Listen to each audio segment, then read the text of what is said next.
Hello, ladies and gentlemen. Welcome to another edition of Wrestling Talk. I'm your host, Saheem the Dream. What's up, guys? I'm back. I'm I'm back. here. I'm on here with Sean Peace. Keys, and we are ready to talk wrestling. WWE, Cody Rhodes Cody. leaving AEW. People speculating that he might be making a WWE return. Cody. Interesting. It is. It's very. Oh God. Shaddy is on here. Thank you, Shaddy, for joining us. Thank you for joining us. Drop a comment in the comment section below. If you guys are joining us on Facebook Live, drop a comment in the comment section below. Give us a share, give us a heart, and share this with your fellow wrestling buddies so that we can talk wrestling. Also, if you guys are catching us on YouTube, hit the subscribe button, hit the like button, hit the comment section, and talk wrestling with us. Let's get into Cody Rhodes. You know, Raw was Raw, but let's get into Cody. Let's get into this whole thing with Cody Rhodes. Let's talk about Cody. You know, I'm seeing on Facebook, besides the group, we talk, but it's just I'm looking on Facebook and I'm seeing different people commenting and it's just the whole assumption that Cody may go back to WWE. Yeah. I think that's ridiculous. I think that's not gonna happen. So it's crazy. So, like, you saw the Facebook stuff. I Uh-huh. just started looking at like the Facebook stuff probably like maybe an hour ago. Okay. So I seen all the Twitter stuff. Okay. I gotta get you. I gotta get you on the Twitter side, man. I got. Okay. It's better. It's better. It's better. It's better than Facebook. Like, I like it because the opinions are better, but we'll talk about it. But from the Twitter side of things, it might have been about the same, but it wasn't a lot of outrage. It wasn't a lot of shock.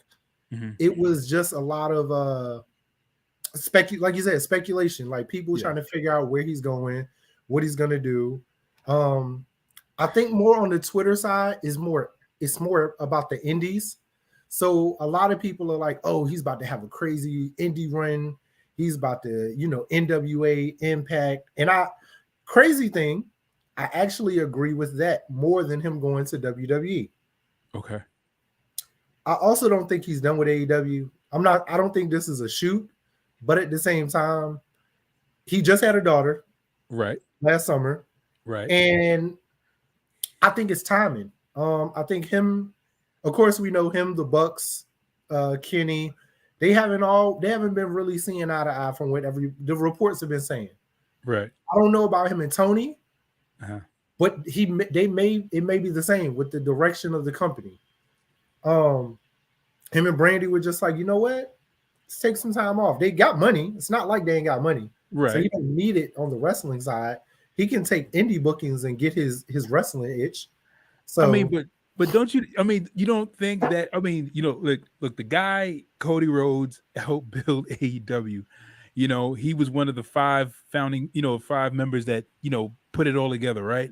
And it's funny because even though he's one of the 5, major members, he is, primarily like the crux of it because it was about. Because even though it wasn't so much about him, it was kind of really about him because.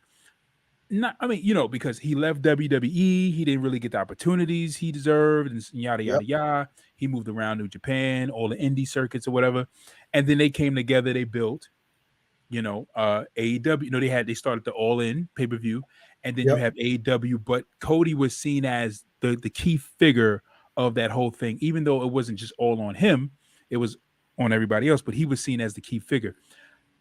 You don't find it to be.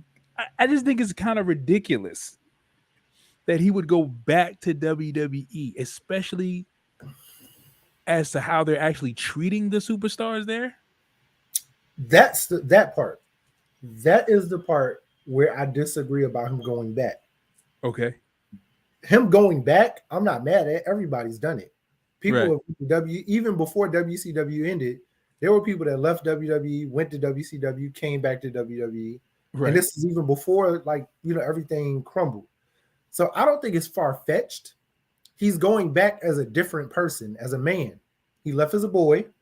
Okay. Yeah, he left as a boy. He's coming back as if he does, he's coming back as a man now. Okay. He's coming back with a name. He's coming back with a name, but a name that Vince McMahon probably does not even care about. Because remember, Vince McMahon. Okay, before I even go into that, Do we? So hold on. Listen, do we even think, like, how much control does Vince really have? Right? Yeah.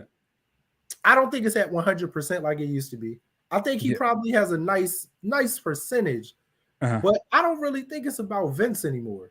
As far as who's signed, who comes in, they run it past him. Don't get me wrong. I definitely don't think they just be like, I don't care about Vince, which they should. But yeah, I don't think Vince got a lot of say so, man, like he used to. I think. Let me say this first. I definitely think that Cody will be back in WWE sometime in the future. I think in the far future. If he comes back now, it will be amazing. Truth be told, I would love it. But I just don't think that now, and him developing this company in this baby stage, for him to go back and make this self-purpose run when his whole purpose of even establishing AEW was about the talent. You know, him going back to WWE will be completely based on selfishness, like just all on Cody, just trying to go back to WWE and prove that he was the top superstar that they could have put money on and could have placed a bet on. And then again, Vince McMahon is going to want a large investment in Cody being in WWE. And that's going to pull a lot of stock out of AEW and a lot of investment out of AEW for Cody even going back to WWE. But it's going to make WWE more watchable. But back to Vince having say, I think Vince, you know, as far as talent, and when I was watching what's the movie about Paige fighting with my family. It showed fighting with my family and them, you know, dealing with and then learning about development with NXT. I don't think Vince has a complete, you know, say all around about who comes in, because I'm quite sure Vince has a very, very busy day ahead of him. So he puts people in charge as to who should pick the talent, who he trusts. I just think that as far as Vince recognizing Cody at this point in his life and looking at him like, you know, if he wants to come back to us, I don't doubt that he wouldn't look at it, but I just think that Vince just kind of looks at, you know, WWF ain't nothing to F with. Like, it's just nothing. It's just like no one is going to surpass us.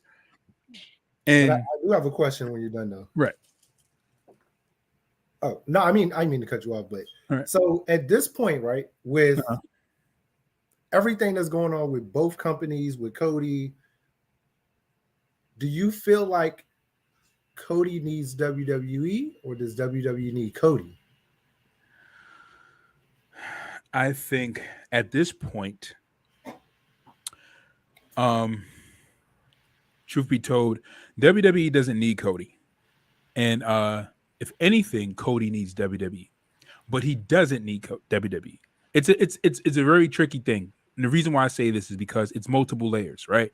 If we look at the first layer, the first layer is WWE is the top of the mountain. There is no other company that is bigger than WWE that can rival WWE. There are two companies that have potential to rival WWE, and that's AEW and that's New Japan Pro, right? New Japan Pro is not going to rival WWE because they're in New Japan, so they ain't trying to go nowhere else. AEW has the potential in the sense that they have the talent and they just need to rebrand. That's it. And they just need more investors. But as far as Cody, and that's where Cody would need WWE, because WWE is, because they're the top, they make superstars and they make household names. So Cody would have more of a household reach. On the other flip side, Cody kind of doesn't need them because AEW is building that already. So, you know, if you would say, does Cody need WWE? Does WWE need Cody? Cody would need WWE. I know some people would say, well, Cody's a better performer. Cody's a great wrestler. He's a great talent. He has great ideas. 100%. Yes, I do agree. I do think that he has that. But the same time, Cody doesn't run a multi-billion-dollar company. He helps run a multi-million-dollar company with AEW, but he doesn't run a multi-billion-dollar company and has multi-billion-dollar connections and have all these, connections like, Peacock and Madison Square Garden, all these connects where he could be placed in and be put on top. However, his working relationships with AEW can get him there. So that's why I say what I say, because it's layered. Like No. It's an interesting answer. It's different from what I've heard when I asked this question earlier in the spaces. It's definitely a different answer than what I got. What did you get? I mean, for the most part, most people said they feel like, and I kind of do too, WWE at this moment needs Cody. I say it because, one, everybody automatically started booking dream matches. Cody versus Roman, Cody versus all of Raw, all of Smack. You know what I mean? It's a lot of potential. Right. I like it. Cody, like I said, he left as a boy. He came as a man. He came back. If he is coming back, he's coming back as a man and a better talent than when he left. He definitely puts on better matches now than what he did in WWE. Right. Before. I think the one thing about it is, and I kind of use The Miz for an example, right? If The Miz never went to WWE, he wouldn't have got everything he has, as far as not just the wife, not just the family, but Dancing with the Stars, the reality shows, all of that stuff. On the flip side, look at Cody. Cody has the big Big Bang show. Yeah. You gotta think, sort of like the Miz and Mrs., ain't it? Right. Okay. But you gotta think. Well, no, not his. It's the Rhodes. The whole Rhodes show. No, that's Rose to the Top. Then you got the other show on TNT TBS, the Big Bang thing, the one that he the show he hosts with the talent show thing. Oh, okay. I haven't seen it though. I haven't seen it. Well, he has that. So he's built a lot and made with the relationships from AEW going to TNT. So that's why it's like, from the money side, him going back to WWE wouldn't be about the money, in my opinion. And me and you have talked about this. A lot of people, you got the Bucks, you got Kenny. It wasn't about the money with them. It's always been about the love of doing what they do. You got some people like, and it's not in a bad way, like Kevin Owens. Kevin Owens said in that interview after he signed his new contract, this is about financial stability for my family in the future. He said, I done had fun wrestling, but now I'm at a point about financial stability. Right. And I get that. I totally understand it and get it. You have your wrestlers that are about that now once they get to a certain age. And then you got the others that even at that age, they're like, I made the money. I'm comfortable. I don't have to be a billionaire or stupid rich. My family's good. We don't need a lot. Now I'm enjoying wrestling. I get to enjoy my craft. That's why a lot of people are kind of refusing to even go to WWE. That's why you got so many people that would rather stay in the indies, that would rather go to AEW, would rather go to Impact. It's about that creative control. So that is true, 100%. Cody would be giving up a lot going. He'll be giving a heck of a lot. I mean, he'll be giving up a major, he'll be giving up a whole legacy. Just to sit there and say, I started with AEW, helped build all this stuff, create all these connections and networks, and then just to turn around and go back to the same company that treated him, like a mid-carder. When Cody definitely showed that he was heavyweight material, in his performance. The thing is that with Cody, and that's why I think it's completely. And with all that said, I think that even for people to speculate he's going back to WWE, I'm like, I believe he's going to go back one day, but I don't think that that's now. Nah. I think he's taking time off to be with his family. I think he's going to enjoy the time off with his family if he decides to go indies. Kind of like Gargano. I feel when Gargano starts wrestling, he's going to take a lot of indie bookings. Only because with indie bookings, the good thing is you're not tied to one company. Right. You can go around. Yeah, I can say, hey, GCW got a pay-per-view this weekend. Let me hit the booker up and get a match for this weekend, some random, just to show up. Swerve is doing the same thing right now. Like, that's the good thing about the indies compared to if you, and AEW is good about that too, but really you could take a month off and not wrestle and then decide, hey, I want to wrestle next weekend. Let me see who has a event coming up and just show up. Go back home. You know what I mean? Especially with Cody and Gargano specifically, being that these are their, first-time fathers. So wanting to spend more time with their kids, wanting to get, really watch them develop in that first year. Then like, all right, boom, I'm going to get back to it because I miss it. They want to miss it. That's the thing too. And I think with Cody, I think mental. What one part makes me think this is a shoot because Cody has that mind. He wants the fans to miss him. He wants the fans to talk about him. He wants to. That whole heel thing was actually getting to him for real. He didn't want it. He doesn't want to be healed. He doesn't want to. So a lot of because I heard like because Ant be going in on Cody. I don't know why Ant hate Cody so much. I don't understand. I thought Ant would be rude. Cody has grown on me, man, a lot. I won't. He has grown on you. You said he has. So you wasn't a fan of Cody. I'm not a fan, but I like him. What? So you mean that you wasn't like Cody grew on you? Like when did he start growing on you?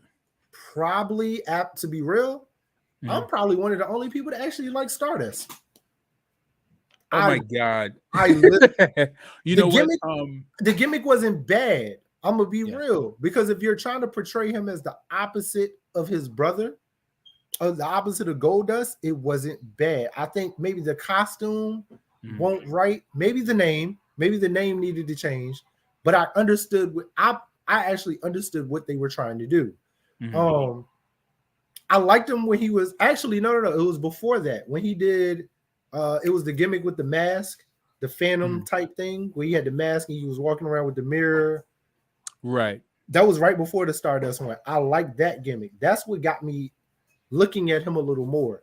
I didn't really pay attention to him a lot when he was with Legacy, as much as I probably should have. I respect the whole. I respected the whole Stardust gimmick. I respected it because I wasn't a fan of it, but I respected it and liked it because I felt like at that moment Vince McMahon should have seen how he took something that was nothing and made it gold. And the fans were behind it. There were a lot of fans behind it. Right, because I believe that the fans seen the same thing, and they were just like, all right, let's cheer for him so that Vince can see his potential and help strip this away so that he can go on to do what Randy's doing.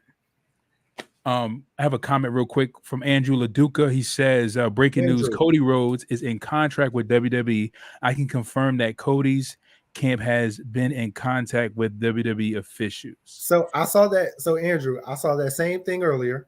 And when he originally left WWE, his camp was in contact with everybody. Before AEW was a thing, his camp was in contact with everybody. When he left New Japan, when he went to Ring of Honor, like it's just a normal report. Like your camp is always good. That's just like the NBA. You're a free agent.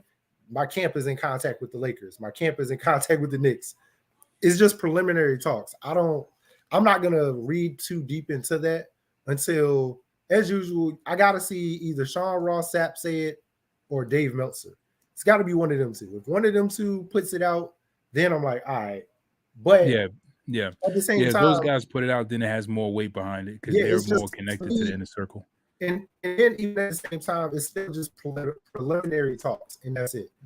Yeah, like they're just testing the water, seeing what's out there, seeing what the numbers are looking like, and that's it. Yeah, they definitely are. But for Cody I put it to you like I say this though. Would I want Cody to go back to WWE? Absolutely. Would I want Cody to go back to WWE and have a pivotal role? Absolutely. But do you think at this time, Cody going back to WWE, Vince McMahon is going to look at Cody and say, hey, Cody, I'm going to put this belt on you over a Brock Lesnar or Roman Reigns? You will be fooling yourself to think that. Maybe on Raw. Maybe. I could see them doing that on Raw, not SmackDown. not Yeah, SmackDown. But I right. can I can see see. him giving the Raw title, but I mean, Bobby Lashley. You know, he had a great MMA run. He had a better MMA run than Brock Lesnar in the sense of matches, but not as far as height of success. But he had better matches. I mean, sorry, he had more matches and had more victories in matches. But he was great on the indies. Um, you know, he was great in Impact. That was one of the best Bobbies we've ever had, probably the best Bobby we've ever had. The Impact Bobby with the headband. Right, with the headband, right. I The love head. that Bobby. Bobby was I dope did too. in Impact because they I did booked him too. properly.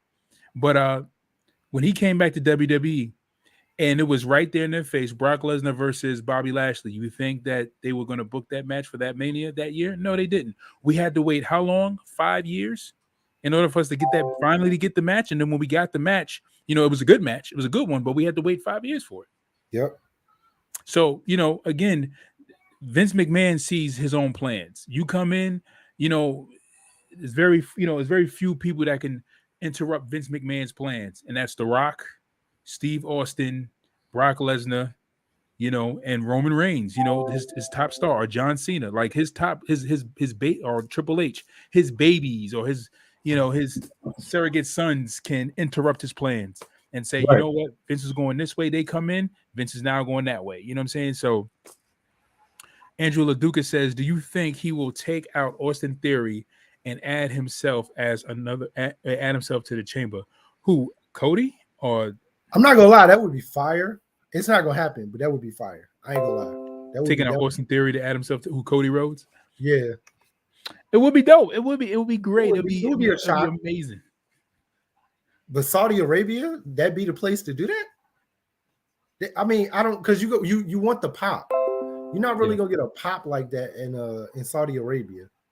We watch the pay-per-view. They be sitting there like,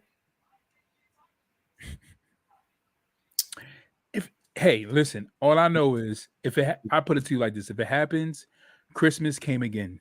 Christmas came early this year. I put it to you like that. I would love it, and I would want to see him in a WrestleMania spot versus Randy Orton. Nobody else. Cody versus Randy at a WrestleMania would be amazing to watch. That would be fire because it comes full circle. Full circle. You can use the legacy thing, everything, all of it. And it's like I said, the prodigal son has returned.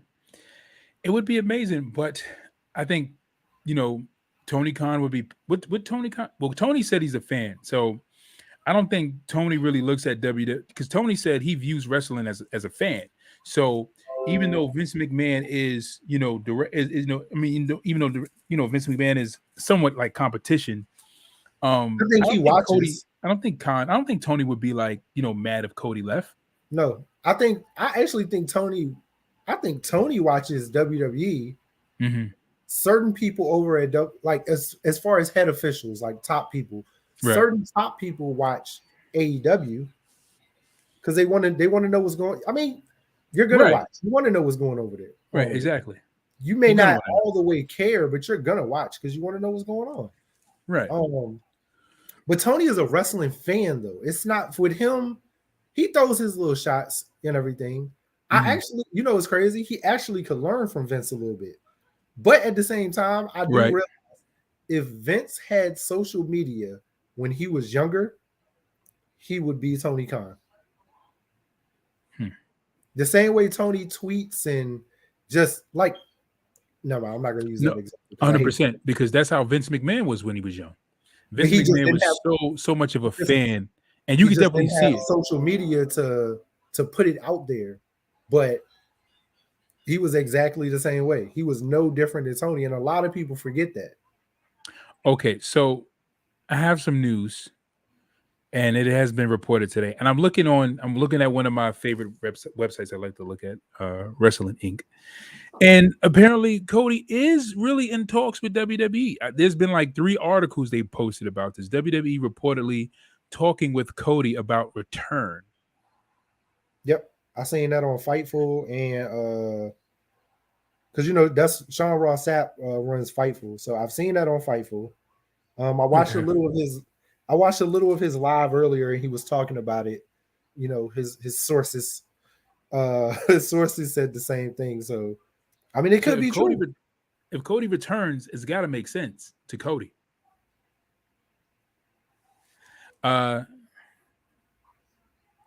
Yeah, so we have Tyler the Great 27. Thank you, Tyler the Great, for joining us. He says, yeah, his camp always inquires with other companies, as you were saying, Sean. So that's actually that's what every wrestler, right? I mean, that's what every wrestler is going to inquire with other promotions to see what kind of deal they can get and what kind of situation they could work out for their performer. You know, of course. Yeah, because like I said, you're always gonna look around, or you're whoever you have in charge of doing certain things, they're always going to listen to offers. Everything is going to come to, like, literally everything is going to come to the table. The one that makes the most sense that a lot of people keep forgetting about is NWA. NWA actually makes the most sense because of his father's legacy with NWA. That's the one that actually makes the most sense. And with one of his close friends now being the NWA champion. Right. Matt Cardona. Okay, so a lot of sense. So real quick in the comment section, Andrew LaDuca says, any news on on WrestleMania Access? You know about WrestleMania Access? You know when they're going to be having it? When they're holding it? I don't keep up with it. I don't know. Usually they do I thought usually they do the access with the tickets. Right. But yeah, he wants to know like where it's going to be. It should be in the same city they hold in WrestleMania, correct? Yeah, it's always in the same city. It's usually at the stadium. Right. It's always like is it at the stadium? Usually I would see it there. I've seen Access. Yeah, it's always there, like either early in the day before, stuff like that. So okay, so Tyler the Great says 27. He says, wait a minute, one of y'all sound familiar. Oh, what does that mean, Tyler? Andrew says, how many days until WrestleMania? Andrew says, and when the tickets go on sale? I'm not sure. I don't sold out. From what I've seen, it's actually not sold out. Which is not sold out. I'm not surprised. But Mania, I'm not surprised this year because Mania normally sells out right first day. Like first day, like 3 months. Day, maybe second, but that joint sells out as soon as they announce the city. People are already ready to get their tickets, and this might be the first year that they still have like hella seats available. Right, because I remember when the Rock fought Austin for the second time at WrestleMania, they sold out like that month or that week or something like that, or maybe like the first 2 days they sold out. Usually, like King was talking about it. Go on sale, they usually sell out within the first day, either first hour or first day. So, he said for WrestleMania Access tickets. I'm not sure.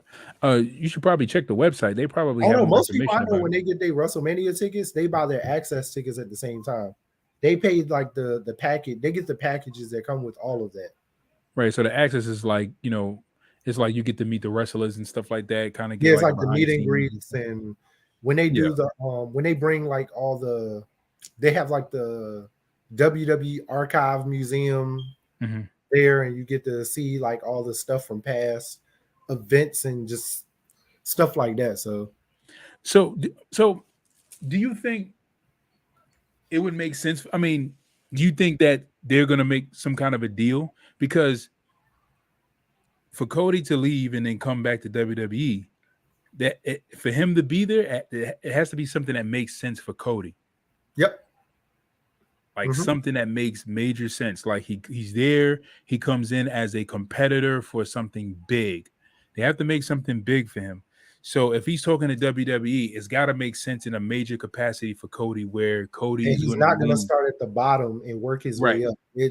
I'm coming in as a major player day one. Right.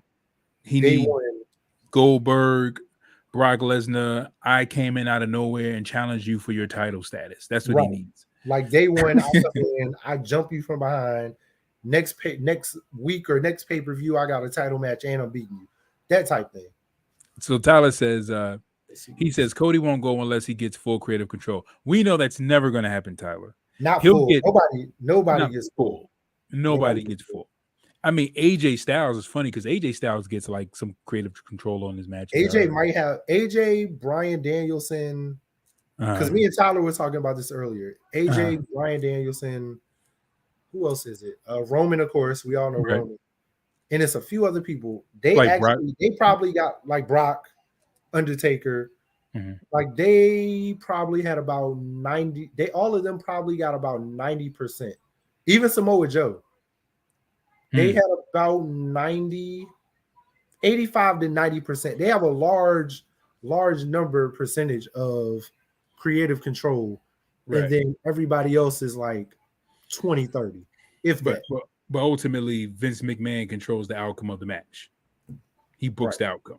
Okay. So, once that outcome is booked. Kind of like how Tony, honestly, at the end of the day, everybody has creative control. Tony just has the last word, which most of the time, from what I've heard, Tony listens to everybody. He's willing, because they're a new company, it's easy for them to try everything. Kind of, throw whatever to the wall and see what sticks. So Angela Dukas says, which is good. I mean, which you definitely need. Angela Dukas says, I'm thinking Brock versus Roman versus Seth Rollins versus Cody at WrestleMania. I hope, Andrew. I'm not gonna lie. Tyler says crazy match. Tyler says Roman, Brock, and AJ have legit full control or almost full control, creative-wise, character control. Sure. Wow. I believe it. Especially I definitely Brock. believe We've known that for years with Brock. Yeah, especially Brock. Brock got all the control. He didn't come out of nowhere. I challenge you for the title. Brock has a title shot.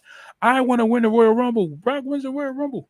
Whatever. We see it. Still mad about the Rumble, huh? Still mad about the Rumble, huh? Yeah, I'm absolutely, man. Absolutely. Hell yeah. I'm bitter.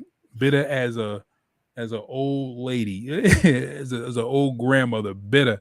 Because again, that was an opportunity that could have been given to somebody else. That they could have went to Rhea. The more I thought about it, or even Randy, I would have been cool with Randy. Randy. I wouldn't care. I wouldn't care as long as it wasn't.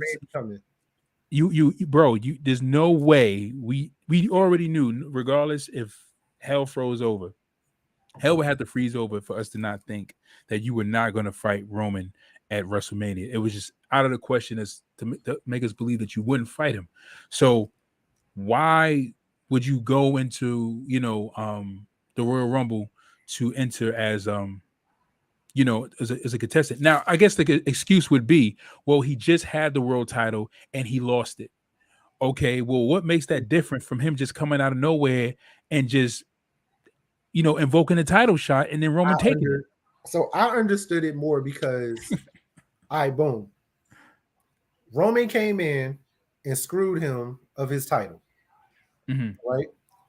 How do I get back to Roman? Because it's not about he lost to Bobby, so he's gonna have his rematch clause. Win or lose, he's got that. But the Roman piece of it, I'm not just gonna go to SmackDown, and even though we all know that's literally all he had to do, I'm not just gonna show up on SmackDown and challenge him. No, I got him. He can't say no. I know how he can't say no. Enter number 30. Now he has to fight me at. You know what I mean? Like I actually understood that, because the way the story could have went, he shows up on SmackDown. Roman, you know how Roman does in his cocky way. No. Right. No. This way he can't say no. He has to fight him at Mania. Now on the flip side, I don't like. He had the rematch. We knew he was going to do a rematch with Bobby. The one thing I don't like is putting him in the Elimination Chamber, because that could have been for KO. That's what I don't like. Right. Right. Had the rematch on Raw. Whatever. I don't need to see him main event 2 back-to-back pay-per-views like this. He could have chilled for Saudi Arabia, but and me and you talked about this in the group chat with everybody else. Saudi Arabia is still stuck in the past a little bit. They're not all the way in the current. So when it comes to certain people, that's why I lead us back. That's why you get the Undertakers. That's why you get the Goldbergs, the Brocks, all of that, because they're still stuck so far back. They need these people to get the Saudi people somewhat into it. So I get it from that standpoint, from the business side. Yeah, long as it's not in America. If it was in America, I'd be more pissed. I'm not as pissed because it's in Saudi Arabia. I don't care. But Sean, do you think they really need? No. What you're saying is 100%. Like I agree with you 100%. Because for storyline purposes, how do I get back to Roman? I invoke myself into the Royal Rumble. I find myself to get into the Royal Rumble in order to get a title shot against Roman. But they could have easily booked a moment or a segment where Adam Pearce made Brock Lesnar Brock Lesnar the number one contender for the Universal title because of Roman's interference. They could have did that. They could have easily booked it, and no one would have argued or would have complained because we know that was supposed to happen. Now, however, if this was a Bobby Lashley who had lost his title to Brock Lesnar, right, in the match, and then Bobby Lashley put himself inside the Royal Rumble, and then he won, we kind of wouldn't expect it. We would be like, oh, he put himself in a Royal Rumble, but we don't think Bobby's going to win. But then Bobby wins. It's like, oh, that was great because the unexpectancy. But with Brock, it was expected. You know, it was like, I called it. We were in the spaces. I think Tyler was with me. It was like we were in the spaces. We were doing a space watch. Everybody was watching the Rumble at home, but we were just in the spaces talking. Right before Roman came in, I predicted. I said, "Yo," I just had a feeling. I was like, Roman's about to come out and do something. Literally 5 seconds later, Roman shows up. Yeah. Soon as that happened, I said, Brock's entering number 30. Brock entered number 30. Yeah, it was a premonition, but I felt it. It was like it was predictable. Right. And that's what's starting to make me mad about WWE. Predictable. Predictability. Tyler says, because he thinks AJ was the one who wanted to go to NXT and help Waller. He did. He says, yeah, he was there in a space when you guys were watching the Royal Rumble match. Yeah, exactly. So, you know, it would only make sense for that moment to say, yeah, okay, so, you know, because when you know, it was weird because, you know, I have those moments. Well, like you know, I have those moments too where I see something happen in a pay-per-view and I say, okay, I know what's going to happen next. But you know what I did? I suspended that. I suspended my prophetic connection to WWE because you know why? Because it's gonna.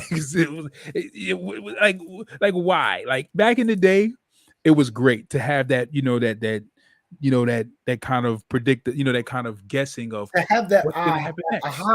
Like to have right, that right, exactly. Like it was a revelation. Like yes, now it's like you know, well, it happened. You know, it's like it happened. So you know, but yeah, Tyler, he says I cut my damn TV off when Brock came out. A lot of people were like tuned out after that because they knew how the rest was gonna go. Yeah, except for Shane being in the final four. Right, but I'll be honest with you. If Brock does not win at WrestleMania and Roman wins, that would not be predictable. What do you think? For me, Roman winning actually is predictable, but then for this entire story, right? Right. At this point, who needs to win?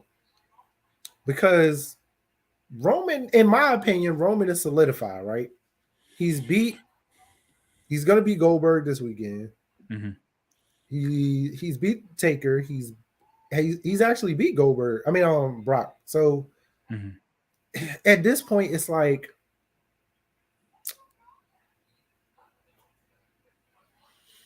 Brock winning is actually it. I don't know, man. And then the Paul Heyman piece of it is weird now. Because the thing is I actually like the Paul Heyman part. I like the whole switch. Yeah, that part I liked. I actually didn't see that coming. I personally didn't. Right, I didn't see that either. Moment on that one. Yeah, right. Me too. Yeah, that definitely took me for a swerve. That was a great swerve. But see, okay, so what you said, this is an interesting point. You said, you know, Roman is solidified. Yes, but Roman is hot, finally hot. And Roman is now in a place where he's now in his right. He's hitting his stride, right? Where Brock Lesnar has hit his stride, starting out, originally coming into WWE. Roman, he got the Shield, but now he's really hitting his stride as a solo performer. So it would honestly, personally, I think it would make more sense for Roman to keep the title because Brock already had all his moments in the sun. How much longer does Roman keep the title is the question. Good question. Not how long do you want him to keep it? Because I know you would want him to keep it for another 3-4 years. Okay, so I'm a Roman fan. I've always been a Roman fan. 3-4 years, no. I think at least until SummerSlam. I feel like if he's gonna drop it, it's got to be at a big pay-per-view. Don't drop it at one of the small ones. It's got to be in the next big one after WrestleMania. If he's not gonna drop it at Mania, the next big one, in my opinion, big is SummerSlam or Money in the Bank. But SummerSlam would make sense. Depending on right. I'm sorry, I'm interrupt you. Go ahead. Finish what you're saying. I'm sorry. Unless he's gonna hold it all the way, and he's gonna hold it until Mania, and we're getting him and Rock. But him and Rock don't need the title to build that match. Right. They don't. They don't need the title at all for that match. It's a two-part thing for me with Roman. It's who, and it is who. And I mean, when I think about when, I also think about who. It's about, well, before I get into that, Tyler says I want him to keep it until they book Drew to win it from him. And Tyler also says, which would probably be SummerSlam. I only have two people in mind that I think should take the title for Roman. And I think these people make the most sense to me. And that is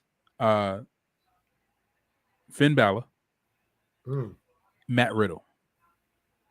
Drew McIntyre. Why Drew McIntyre? All right. I'm gonna just leave Drew. Let me just leave Drew. Let me just go to what I want to say. And I'll leave the rest to Tyler to tell me why he would like Drew. But I say this is that the reason why I say Finn Balor is because that's a chapter that was never closed. And I think Finn Balor is a person who's never had their title reign, but they need to build a new superstar. And when I think about a new superstar or somebody that needs to be solidified like Roman, because whoever takes that belt off of him will be solidified. Don't give it to Seth. Don't give it to Kevin. Don't give it to, if you do give it to Kevin, keep Kevin with the title for a while. You know what I'm saying? So give it to somebody like Riddle. Give it to somebody who deserves an opportunity. And that's why I say that. So a Kevin, a Finn, or even Riddle, but somebody who they can make a superstar. And for that long reign, it makes sense. It's like the same thing with Ultimate Warrior, right? Hogan had the belt for years. I know he had the belt for like a year prior to, and lost it to Warrior, who was building his star up. Okay, so when you say it like that, right? And I understand, because when Warrior got it, he was definitely on the incline, right? And Hogan was kind of just plateauing a little bit. He wasn't declining; he was just coasting. Right. It was like no more Warrior, right. And he was about to leave to go do movies and stuff, and they didn't want him to hold the title while he was doing all of that and not wrestling. So it made sense. He was like, "Hey, if I'm gonna drop it, I'm gonna drop it to Warrior. He's the most over right now. The fans are behind him. The kids love him." And for Hogan back then, that's what it was about. The Hulkamaniacs, the little Hulkamaniacs, all of that. Mm-hmm. And for Warrior, it made sense. Like I said, he was doing this. Hogan was here because, so right now, while I'm not saying, I am saying Roman is coasting, but he's up here with it though. He's not in the middle. He's not down. He's up here, but he's coasting because he's chilling. Mm-hmm. Who is really on a singles incline right now, or you feel like could be starting one? Because Riddle is still tag teaming, so I'm not gonna put Riddle there yet. I like Finn. Finn's out hurt, so they're actually giving him time, which makes me think they see a long-term future. Of course, they're giving him time to nurse his. It was either his hamstring or his quad. It was one of them. I like the Finn one. The story hasn't finished. They can pick it right back up. I like the Drew one. He's going to get booed. Drew, If he wins that title, he's going to get cheered, but then eventually he's going to get booed. Eventually, yes. In the beginning, he's going to get cheered. Yeah, and that's the thing. That's with Drew, and especially if he's going to be back on if he is going to stay on SmackDown. To me, that one makes the most sense, though. They're building Drew. Drew is like, and him and Roman will probably have some fire matches. They're two big, like, I'm trying to think what I can say without it being pause worthy. Just two big guys. Right. Two big guys. Right. Two big beefy guys. Go ahead. I was gonna say that, but I don't want to say it. Thanks for saying it. It was two big guys in the ring, like going at it. Like, and I think their matches would be dope. If they ever if once Xavier Woods comes back, Biggie. I still believe in Biggie. Biggie still believes in Biggie. I think that first title run wasn't booked. It wasn't booked properly. Right. He can only, and I always say this, like in the wrestling spaces, in the wrestling group, you can only do what they allow you to do when you're getting booked. I can go in and I can say I want to do this. I know I can do this. I look at Keith Lee the same, and I'm sure we'll get to that before the end. I look at Keith Lee the same. When Keith Lee was on the main roster, he can only do what they allow him to do or what they're booking him to do. Right. Karrion Kross was the same way. I watched the Renee podcast, and he said it. I was only allowed to do what they wanted me to do. They handcuffed me and told me to go out there. They literally, it was almost like they handcuffed them and said, all right, now go fight Jeff. You can't do none of your best moves. You can't do none of your power stuff. Anything you're doing on NXT, don't do none of it. Wow. What can I do? Crippled them. Yeah, like what really can I do? And Keith Lee the same. Like, you're telling me not to be what got y'all attention that got me here. Right. What am I supposed to do? Right. Just stand there. Just like I'm stand a in big the ring. dude. Like, you had me losing like in crazy matches. Like, what? So right. Real quick, Tyler the Great says, he says, reason why I said Drew is because that's the reason he was brought to SmackDown in the first place. True. So I heard. He was brought to SmackDown to be Roman's biggest challenge, and Drew hasn't gotten his moment in front of the crowd yet due to the pandemic. They said that they also said they brought Finn Balor to Raw so that Finn Balor can take the place of Drew McIntyre. So what Drew was supposed to be on Raw, that's what Finn Balor was supposed to be. How did that work out? And I think it's only because the whole Finn thing on Raw was, it's something about Raw. If you think about it, Raw was never the same after Austin and The Rock and Triple H. It's something about him in Raw, bro. Like, the first Universal Champion. They saw something in him. First Universal Champion gets hurt. Well, Vince said he never believed in Finn. He said that. There's an article I read. They said that Vince said, I was reading about future plans for his push, and they said that Vince said that he never believed in Finn and that they don't have any plans for him in the future. And that's why Finn was asking for his release. Because he was like, if you're not going to do anything with me, then why am I here? Yeah, no, that's true. And honestly, I still feel like Finn's leaving. Either he's getting cut or when his contract's up. Finn's going back to New Japan. Tyler says, I just want Drew to get his moment after carrying us through the Thunderdome era. And I get that. I actually fully understand that, because he didn't. He won. He was the pandemic champion. So giving him that crowd pop, that that champion, with the crowd, he deserves it. I'll say that. I personally think he does. He deserves it. So yeah, I don't think me personally, I don't think the pandemic. I don't think the pandemic had anything to do with his title run feeling a little shoddy. I can give him the benefit of the doubt because it was his first title run. And then you had Randy Orton, who was a seasoned vet who just knew what to do. And he just came in and kind of like, worked those angles. And it was like, Randy was hot. I mean, it was hard and I've watched a lot of interviews where, from AEW to Impact to WWE, where a lot of them were like, it was hard. Like, you're so used to like feeding off the crowd reaction, and now you got faces on the TV screen, and it's real, but it's like it's hard. So I'm saying pandemic due to no crowd and thing. Oh yeah, okay. So just exactly what I just said. Yeah. Right. So he's saying right. So pretty much, Tyler, you're just saying no. He said no. I'm saying pandemic due to no crowd and things of that nature. Oh well, I mean, yeah, well, yeah, like what Sean was saying, but I think that you know, yeah, I think the fans would have cheered for him.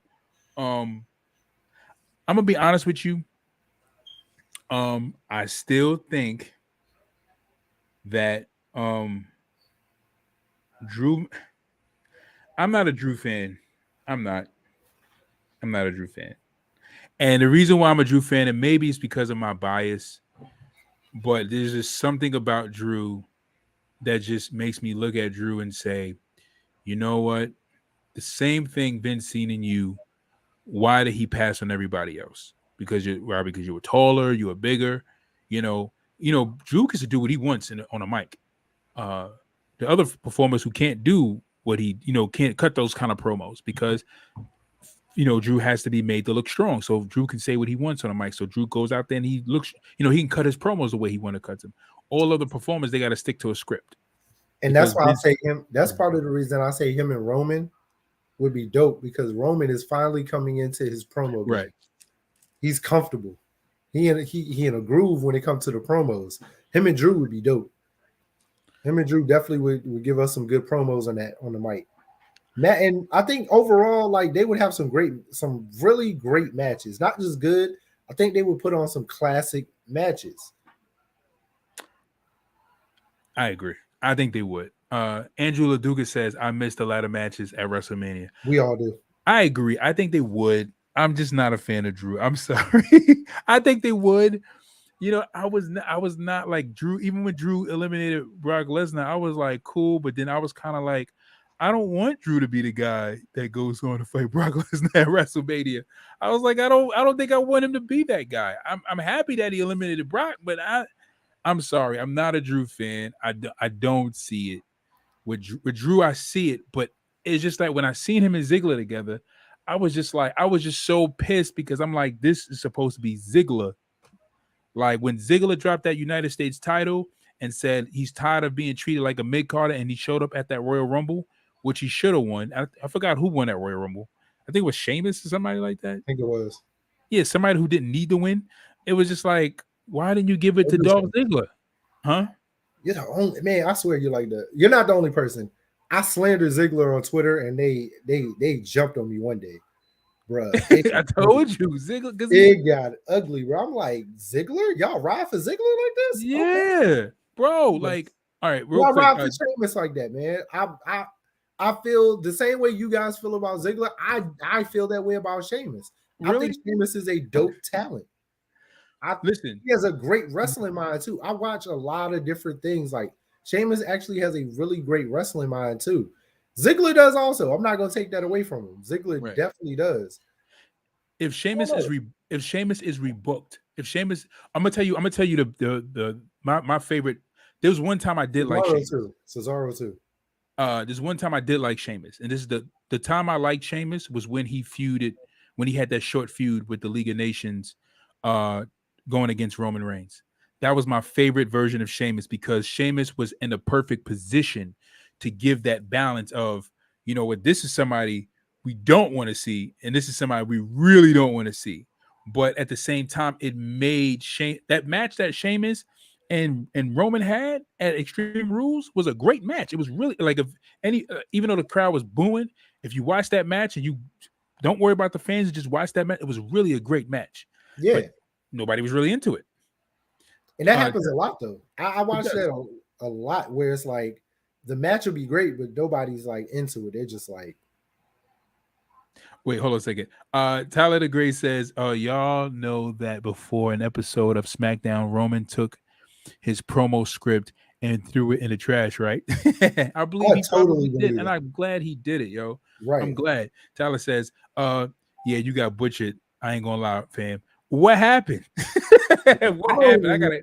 I don't even remember the full story. I just know we were talking about wrestlers, and somebody says Dolph Ziggler And you know me, I was like, first off, little Shawn Michaels, really? This is what y'all going hard? And it went downhill, bro. It was literally like 12 against 1.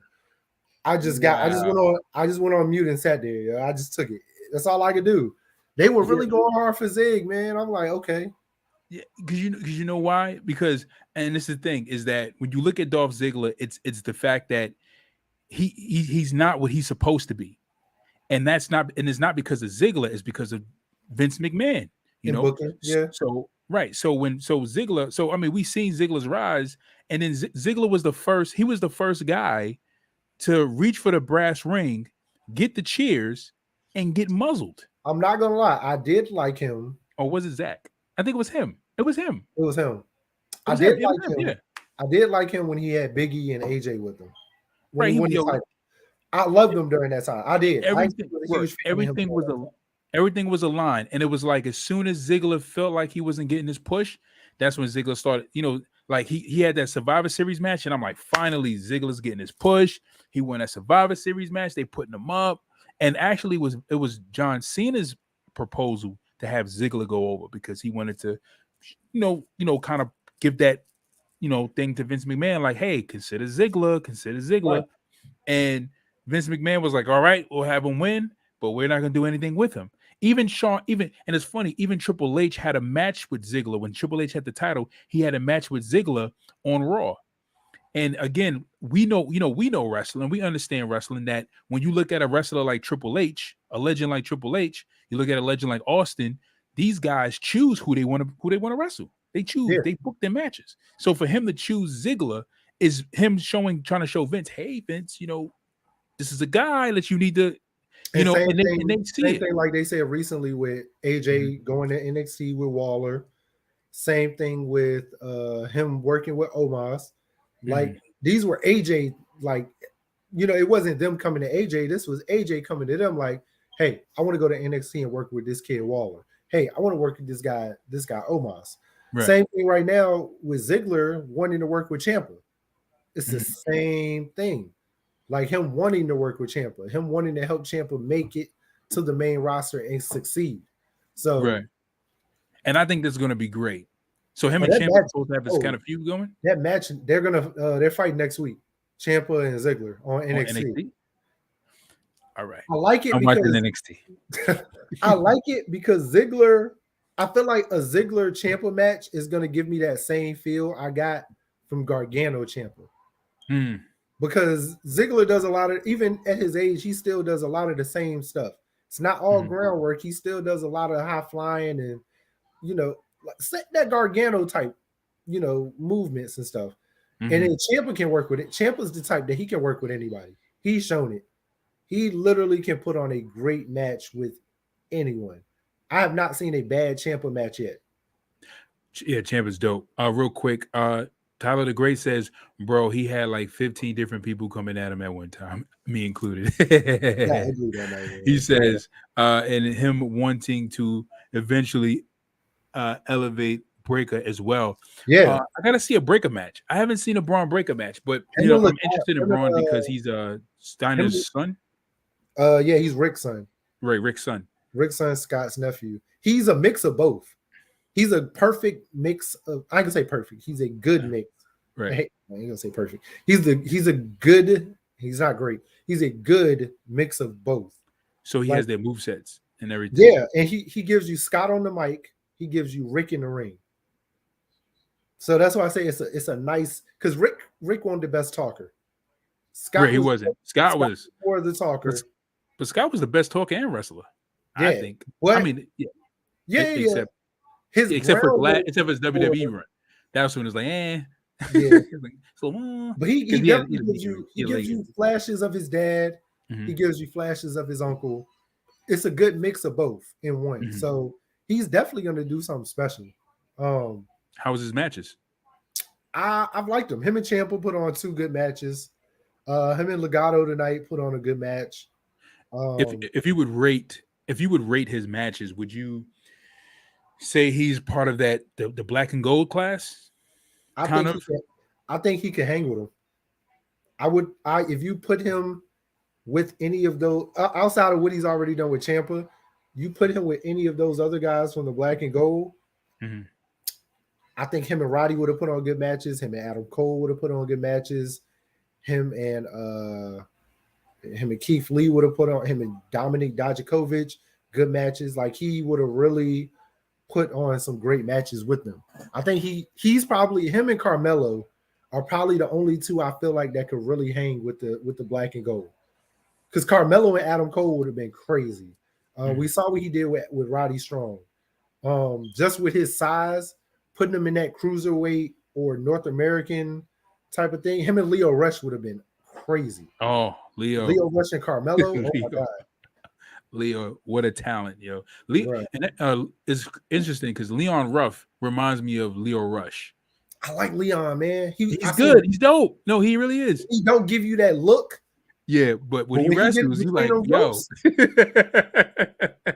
It's not what you thought. It's not what you thought you were gonna get, man. It's exactly. He looks like a nerdy guy who woke up and said, "Hey, I'm gonna go to the performance center." He looks like me when I was in high school. Like, I just woke up one day and said, "You know what? I want to be a wrestler," and just go to the PC and just get a contract. That's what he looked like. But when he gets in that ring, man, I like Tyler that. Yeah, I do. Tyler says Rick was better from a technical standpoint. Tyler also says I'd give him an 8 out of 10 because he's doing exactly what he needs to do. I was gonna say like an 8, 8.5. Okay. I definitely I'm excited about this Ciampa versus Ziggler match on NXT. I'm excited. I think Ziggler may want to stay down there. I think probably because he wants to probably reset his character. Yeah. So we're gonna end up getting I think Ziggler's gonna win next week. I don't think we're gonna get Ciampa versus Breaker 3. We might. They put on some great matches, so we just might. Or something's gonna happen and we're gonna get a triple threat between them three. I feel like there's gonna be some type of interference with Breaker because of what happened tonight. And there's gonna be a triple threat at whatever is the next show, pay-per-view show with them, probably somewhere around WrestleMania weekend. Because NXT always has a big pay-per-view that weekend. So probably that weekend we're gonna get a triple threat between them three, which is gonna be crazy. So the triple threat would be Braun Baker, Ciampa, and Dolph Ziggler. Yeah, I'm watching. All right, you got me. You got me. I got to make sure that my DVR is recorded because, I got to rush home from work. And Saturday, I was like, I'm actually kind of glad the Saudi event. I want to watch it live, so I'm kind of glad Elimination Chamber is earlier in the day, so that way I can I'm not doing it Saturday, so that way I can just sit, chill, watch that, and then go about my day after that. I don't have to be like, dang man, I can't do nothing tonight because I want to watch this. So when is Elimination Chamber? Is Friday or Saturday? Saturday at 12 in the afternoon. 12 in the afternoon. Yeah. Because Saudi time is nighttime over there, but 12 in the evening or afternoon for us. So yeah, because they're coming into Saturday, correct? Are they going into Sunday? Yeah, right. Because it might be Friday. Because leaving from the West Coast, because when you leave from the West Coast, that's hours behind. Yes, you leave from the East Coast, that's hours ahead. The West is 3 behind us. Yeah, right. So, Saudi is technically the Western Hemisphere, so yeah, so they'll be coming. It would be Friday. Yeah, it would be Friday for them, Saturday for us. Then. Right. Okay. Because they're about what? They're like, I don't even know how far behind them they are. But yeah, either way, it's Saturday at 12. So. Right. Wow. Okay, that's good news. That's good news. Have you been keeping up with NXT? Yes and no. So I knew about Ziggler coming back last week. I saw he showed up at the contract signing for Legado and Braun Breaker. I'm peeping the whole toxic attraction thing. Some of it I know they're going into the women's Dusty Cup next week. I didn't even see who won tonight between MSK and Diamond Mine. I was putting the kids to bed and like I missed that match. I saw the beginning, it looked good, and then I missed the end of it. So yeah, that's really, I mean, NXT right now is just kind of all over the place, man. Like it's a lot to keep up with, but then it's not a lot to keep up with at the same time. So yeah. Tyler says that Saudi is 8 hours ahead of Eastern Standard Time. Oh, really? So they're ahead. So it's actually Saturday night there. Okay. And Saturday afternoon. Okay, so it's 8 p.m. over there, 12 for us. So I missed it last week also. I didn't get your take on and I forgot what I was doing when you guys were even talking about it. How did you feel about Keith Lee's debut? Oh, so I didn't get to see the match.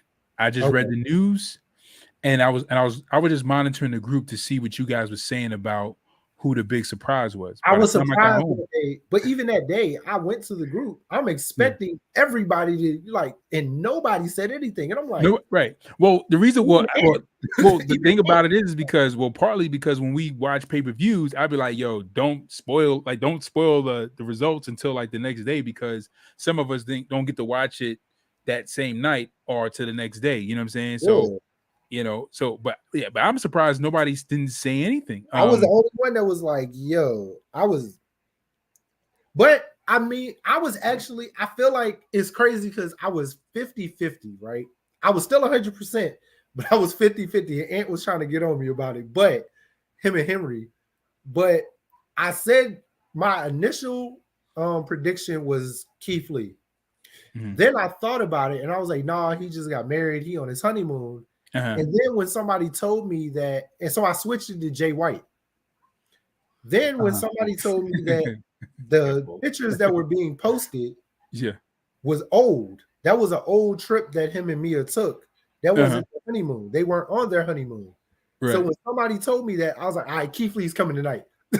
Yeah. But I was 50-50 though, because I still got Jay White. Well, the next segment. You got both of them.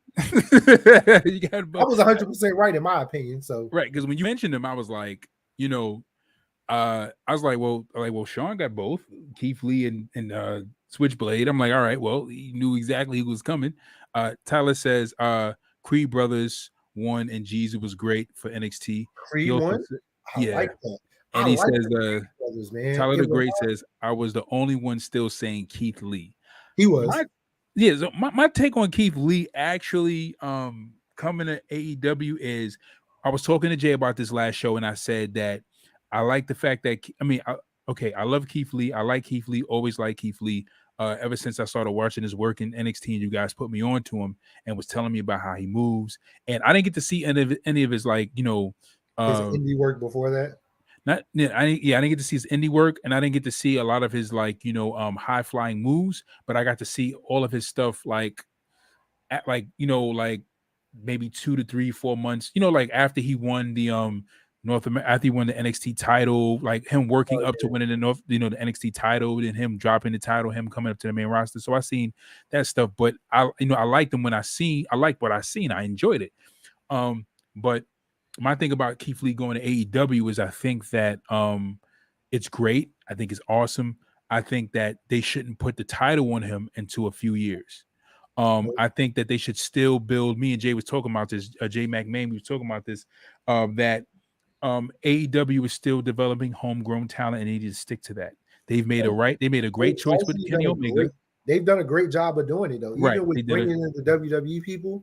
You're putting them in matches with people that they normally wouldn't. Like this Wednesday, you're going to get Daniel Bryan and Lee Moriarty. Okay. That's about to be crazy. Lee Moriarty is growing on me AEW wise. I went back and watched a lot of his indie matches. Mm-hmm. He's great. He's great. I'm really getting into a lot of the indie black wrestlers that I didn't know about. Mm-hmm. And I'm trying to go to the show in DC on Sunday. Big Swole versus Trish Adora. That's gonna be crazy.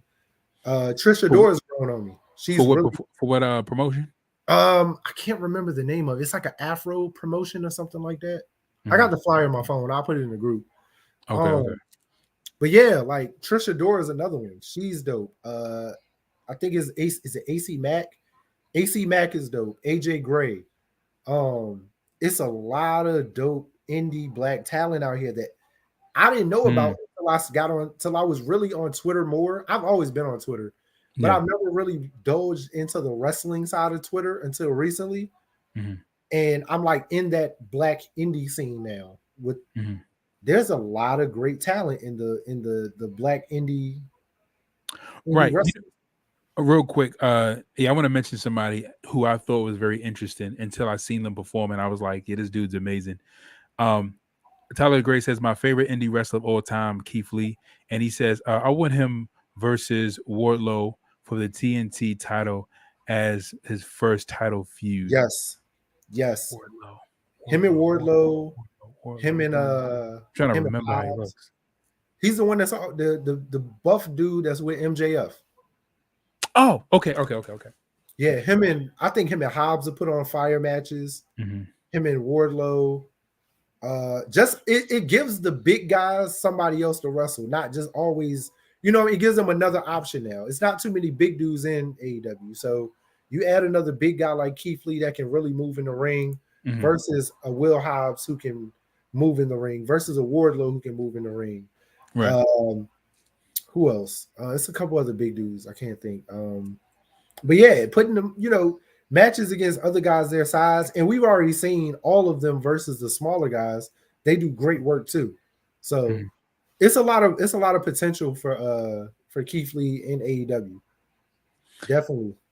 Uh, what was I gonna say? Oh, Uha Nation. Uha Nation. You never heard of Apollo Crews before he became Uha Nation? Oh, I honestly didn't know about Apollo Crews until he got to WWE. Yeah, he was Uha Nation. I heard about Shane him. Taylor, Shane Taylor Promotions is another one in Ring of Honor. When they were in Ring of Honor, Mhm. I'm gonna start posting a lot more of like the in So I'm the not indie. sure if you were like all right. So I remember back in the day when Bleacher Report used to do videos. They used to have this guy Big Nasty. I think Big Nasty's still part of Bleacher Report. I think he does. Yeah. Yeah. So yeah, and Big Nasty he was one of my favorites on YouTube, and he used to report about like WWE news and stuff like that on YouTube. And he was the one that like was talking about talking about Uha Nation, and that's when because he used to have a finisher where he would do a somersault flip on your back, get up, he'd do like 3 flips on you, and then pin you. And yeah, it was crazy, but it was just like an interesting. But he was very athletic, and he was like one of the premier black talents that was up and coming. And I remember like he had like sort of like a indie buzz just in his athleticism because like Apollo is very athletic. He says Tyler the Gray says he's currently the only big guy babyface in AEW. Oh wow, that's interesting. He is. Really, the only big guy babyface. All the big guys are villains. Yep. What Hobbs happened is to with Team Taz. Wardlow's with Pinnacle and MJF. I think Wardlow's about to turn babyface though. the guy with the Elvis sideburns, the big sideburns that look like a created character? That big dude. I know his name. Jesus, I know his name. Brian Cage. There we go. Where's Brian Cage? What the heck is Brian Cage? Brian Cage has been at home for months. He's He's been been. doing indie bookings for months, but he hasn't been. Oh man, Tyler might know. He hasn't been on AEW in Yeah, 3 or 4 months now. right. So okay, so they're just exploring this open door policy. They just really just bring. No. He was signed. He's still, if I remember correctly, his contract is actually coming up. If it hasn't already expired, it's about to. So why is he not being utilized on AEW? He had a falling out. I don't know I can't remember the full details. I know his wife had something to do with it, but it was like a huge falling out he had with the company, with the direction, with how he was being used and utilized. I don't think he was really happy with the whole Team Taz thing. That's why they ran the angle with him getting kicked out, and everything. So yeah, yep. I don't like Brian Cage anyway. So I know. Tyler says he says they tried to push him as a baby face and it didn't work. so they are letting him work indie shows and go sign somewhere else. Yep. Nobody got behind it. When the whole thing with him leaving Team Taz, beefing with everybody, they still were cheering for Team Taz. They were supposed to cheer for Brian Cage, and they were still cheering for Team Taz. So it was like, Yeah, because it was just a mess, man. So he's been doing a lot of indie bookings. He's done a lot of indie shows and stuff, but just nothing with AEW as of late until his contract is up. Because Cage has a great I mean, Cage has a great look. He has a great look, but he just needs to repackage his ring attire. Like, bro, not even just the ring attire, man. It's the sideburns. The I'm not saying be finesse. Mm-hmm. Be mindful of what you're doing. He's almost killed people. Oh, he's a Nia Jax. In a sense, yeah. Worse or not as bad. Well, I mean, I don't know. Well, you said he's almost killed people, so I mean, what are we talking about here? Daniel Bryan will work together in AEW. Do you think Jon Moxley and I'm sorry, let me just read this out real quick. Do you think Jon Moxley and Daniel Bryan will work together in AEW? Yeah, of course, I think so. Yeah, I mean, I think the stable is coming. I definitely think the stable Daniel Bryan's stable in general is coming. Whether Moxley's going to join it, I mean, me and Tyler have talked about it a lot as far as like different scenarios that could happen. Yeah. I think this match with Lee Moriarty this week is a build up for him. Daniel Garcia. Okay. And it's somebody else I was seeing we were talking about. Them two particularly, maybe Dante Martin and Darius Martin adding a tag team because Darius is about to come back. I think they're just trying to figure out how to work him into the stories with his brother. But that's going to be dope.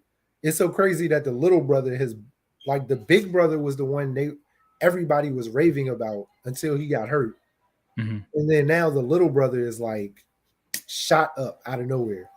But yeah. So Tyler says, then the stuff with his wife, Brian Cage, came out and TK came to a mutual agreement to let his contract expire. A lot of that's happening though. Joey Janela's contract. It's a couple other people like in AEW that they're allowing their so they're not hiring anybody. It's just once your contract is up, they're just not going to re-sign you. So just like anybody else in normal, instead of them doing cuts, like right now, as contracts are coming up, they're reevaluating those contracts and they're looking to see if they want to keep you or if they're like, you know what, not going to re-sign you, you know. Right. Well, Tony Khan did say a few months back, a lot of months back, when they were signing a lot of talent that was indie and WWE, he was also saying, he said, we have a lot of trial runs with a lot of these performers that are coming in from the indies, and we're just trying them out to see how they work with the roster, which makes sense because, I guess what Tony Khan is trying to do is to see, okay, let me build my solid roster first, and then once we get a solid roster, then maybe he's going to go for rebranding or something like that. And I can implement people here or there. Right. I can put this person in. I can bring this person in. There and I the one thing I hate about the IWC is everybody feels like once you get fired people, for all of you watching, I might go on a little rant right now. Once you get fired from WWE, what do you expect for these people to do? Right. This is the thing that we be it's like when Travis, I mean, I can't wait to Travis come back on because Travis is hilarious. Travis, I can't wait to Travis come back on. But real quick before we get into that, and I think this is really hilarious. He said, "No, Brian Cage, he's another Vader when it comes to hurting people." That doesn't sound too good. Wheeler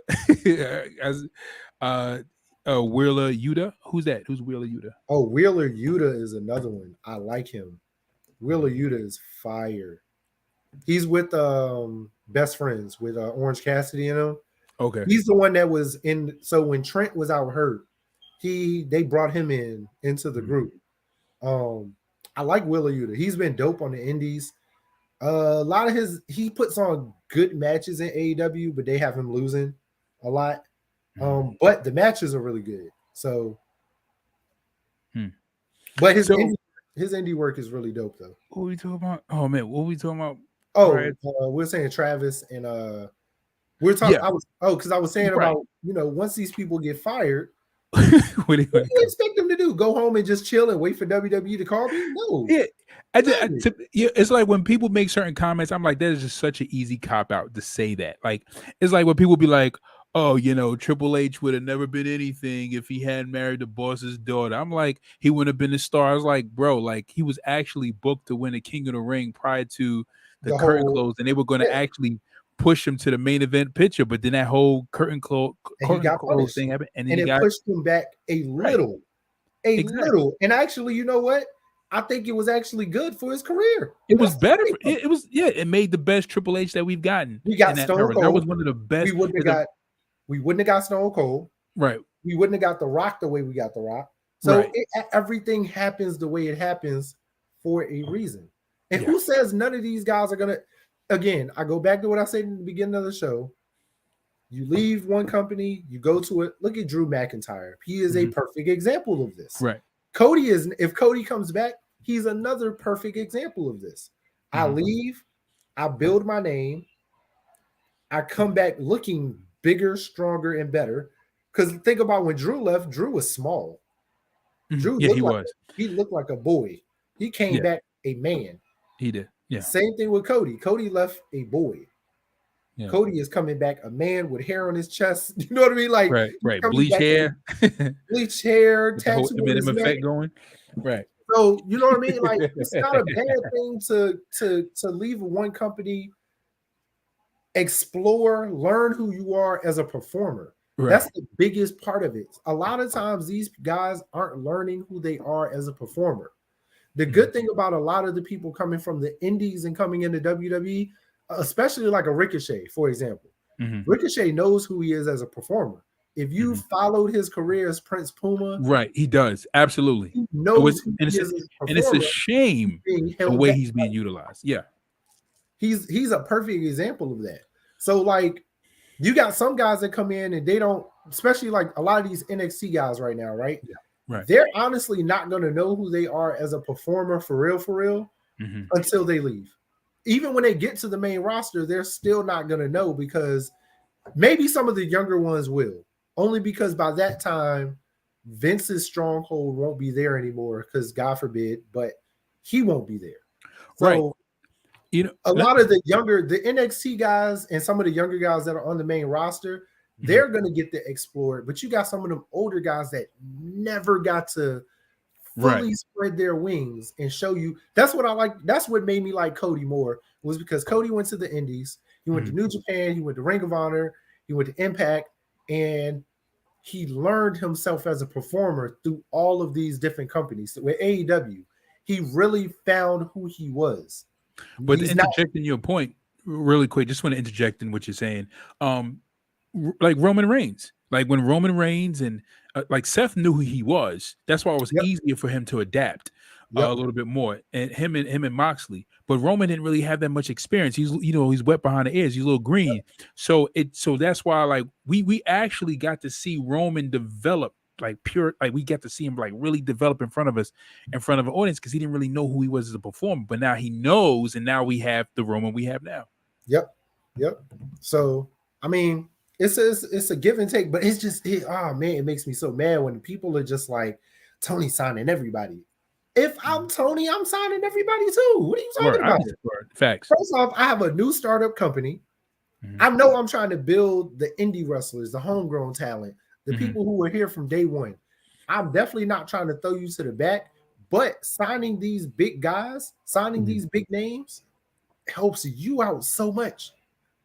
Because you wouldn't, if they were still with WWE, unless you went over there, you wouldn't be able to wrestle them. So why not grab them when they're free? They're free agents. That's what a free agent is. Do y'all not watch sports? You want Exactly. that I didn't from think that when he made that point, it was like, bro, where else he's supposed to go? Because I'm like, if he went to Impact Wrestling, you're gonna say the same thing in Impact. If they went to I actually New Japan wanted Pro, Keith they're Lee gonna to go say to the same Impact, thing. to be honest. I Huh? actually wanted him to go to Impact. Who? I think Keith Lee. I think Keith Lee and Impact would have been he would have been and I'm not saying Impact is a small pond, but he definitely would have been a big fish in a small pond in a sense. Yeah. But it would have been dope for them because I think Impact is trying to get back to how they used to be when they were TNA. And they need names like that to sign there in order for that to happen.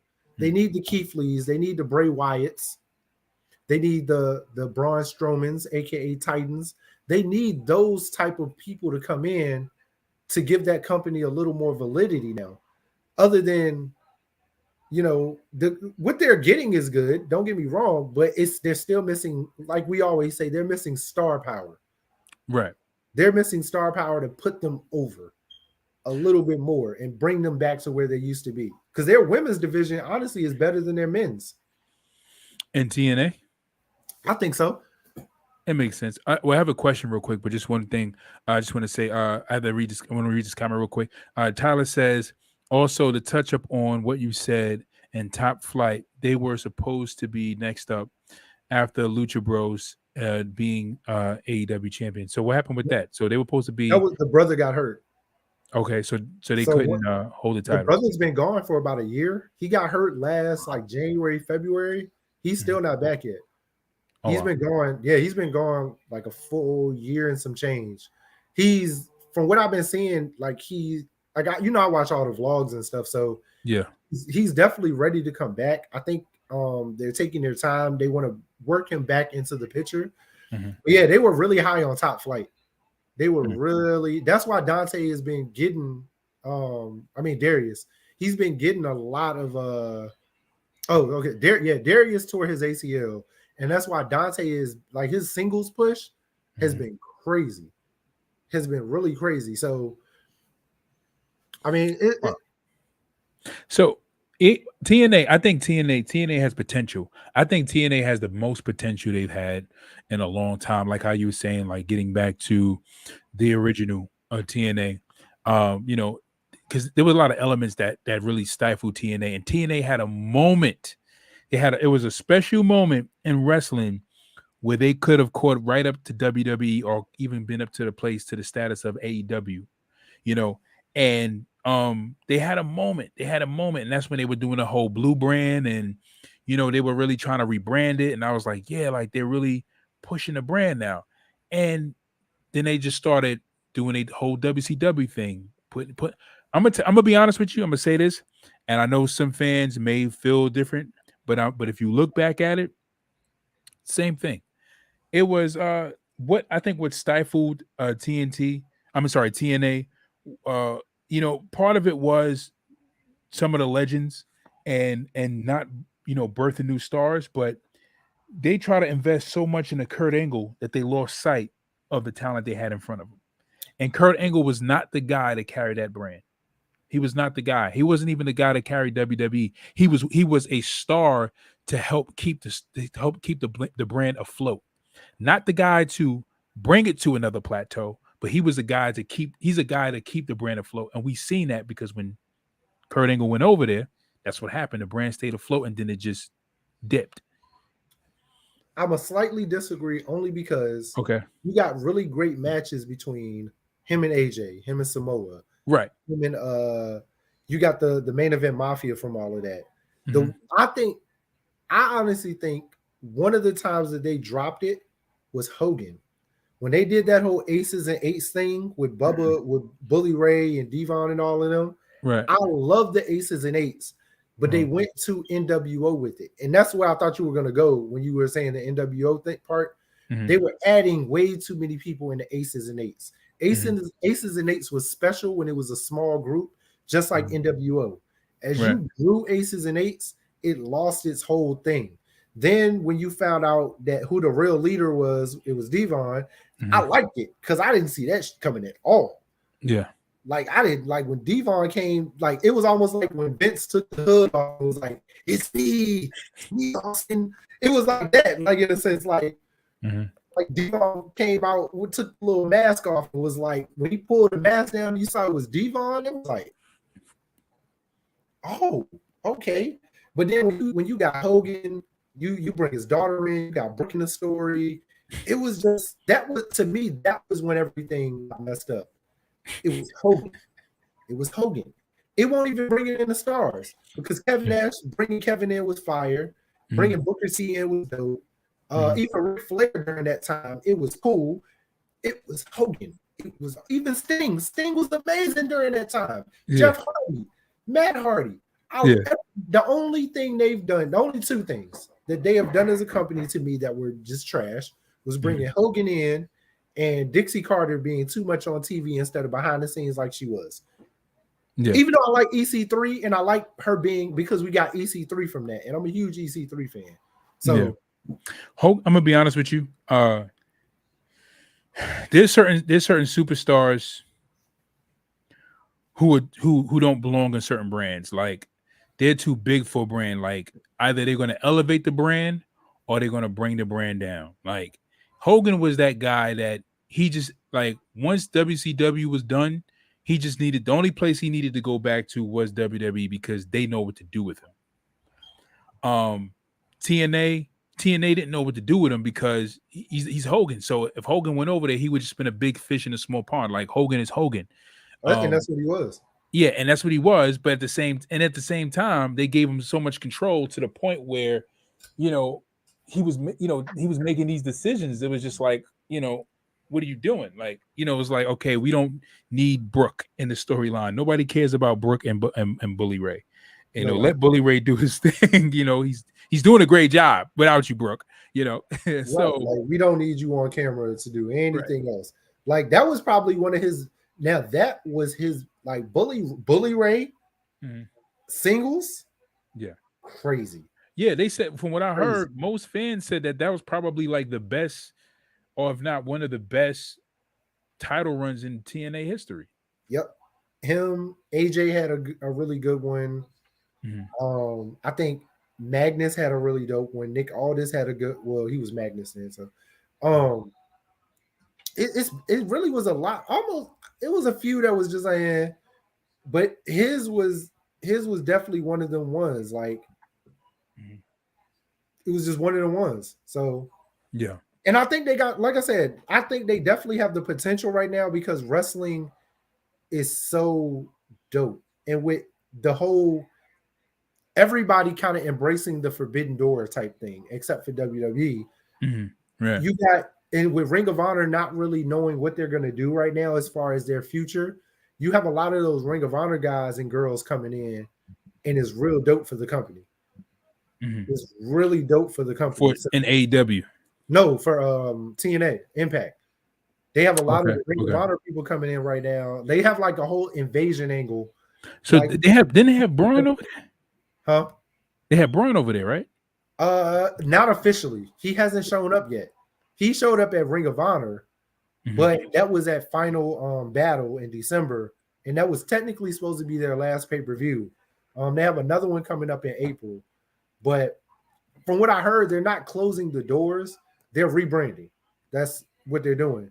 So Jonathan Gresham is their champ right now. You would like Jonathan Gresham. He gives you Bobby Lashley, but shorter. Okay. Shorter guy? Yeah, that man is small, but he's like jacked. He looked like I think he's like 5'4", 5'3", 5'4", like legit. He looks like John Silver. What's his name? You said John Gresham? Like, John Silver that's in Dark Order? Yeah. The little short one that's muscle with the bald head. His name is John Gresham? Yeah, so the black guy is Jonathan Gresham. Oh, Gresham. Oh, there we go. But he's like this. He's just a little dude, no neck. You got to watch him and Brody King, and then his match, if I can find it, his match at Final Battle, when he won the Ring of Honor Championship. He's great in the ring, though. He's a pure wrestler. He's all about pure wrestling. Everybody's hoping that we get to see him versus Daniel Bryan at some point, whether it's in AEW or if Daniel decides to take any indie bookings. As of now, he hasn't taken any indie bookings. It's strictly been AEW. I think that's because he's still so WWE in a sense, where he's like, no, I'm here. I'm with this company. I don't want to. He's getting older. He's getting older too. So yeah, he's getting older, and it's very interesting because, to see Daniel, it's really weird. It's like CM Punk. I could be like, yeah, but even sometimes when I watch AEW, I'm like, Daniel is in AEW, and he don't have to be here. He really don't. They don't even need him. Really I'm gonna be real. As much as I'm, but he's here. But from a backstage standpoint, him being there is dope because he's another one that has a really dope wrestling mind, and he can teach the younger ones so much. He's been working with Jade, and you can tell because her in-ring work is getting so much better. Oh, so he's working with Jade Cargill. Yeah, he's been coaching her and working with her. And you can tell like she's getting so much better. So and guys like Lee Moriarty, hell, even RVD ended up being great for them. Yeah, RVD was dope for them for TNA. Yeah, Honor No More has been. Well, yeah, Honor No More has been. Yeah, that's what they're called. The group is called Honor No More. So basically, Ring of Honor, Honor No More, and it's just a bunch of like Ring of Honor guys doing an invasion angle. It's literally an invasion angle with Impact. They're actually it's a 5-on-5 this Saturday, where it's Honor No More versus Impact. So interesting. All right, guys. It is about that time. We are about to hit that 2-hour mark. And I know it's a Tuesday night. For me, it's a Friday. Some of you guys, it's Thursday. For you guys, it's another work day. You're about to go into to hump day, which is tomorrow, which is our Wednesday. I'm gonna stay up all night and play video games or do whatever I want to do. But some of you guys gotta go to work, and I don't want to keep you guys up. But yes, I would love to talk with you guys again. Again, if you guys are catching us on YouTube, hit that subscribe button. Drop a comment in the comment section below. If you guys are catching us on Facebook, please drop a comment in the comment section below. Share on your page or share it in one of your wrestling groups so your wrestling buddies can join in on the conversation and we can talk wrestling. Also, hit up Sean Keys on Twitter. Him and Anthony Cobbs. What's Ant's handle on Twitter? Hold on, I'm looking. I just seen it. Here it is. It is. Can you put it? Can you put it? You can put it in the chat. Just drop it in the chat. I think I might be able to pin it to the top. Yeah, how do I write? Where do I write it? Where's the thing? So crazy. I rarely use this on the computer, so now I'm like, you're like an old man trying to figure it out. Let me see here. let me put these words together real quick. All right. So Sean is going to drop the comment in the comment section below. He's going to drop the Twitter handle so you guys can hit him up or hit us up on Twitter. If you guys you guys can hit us up on Facebook. We have a Facebook page where you guys can log on to the page and a group and follow Wrestling Talks and Thoughts, the group where you guys can drop some comments, join the group, get those conversations going. Guys, hit the Twitter handle. Sean Keys just dropped the Twitter handles right there in the group where you guys can follow on Twitter. And we will see you guys later for another edition of Wrestling Talks and Thoughts. We'll be back live with you guys on Sunday at 12 p.m. And we will see you guys later. This is Saheem the Dream. Big Keys. And we will see you guys later. Peace.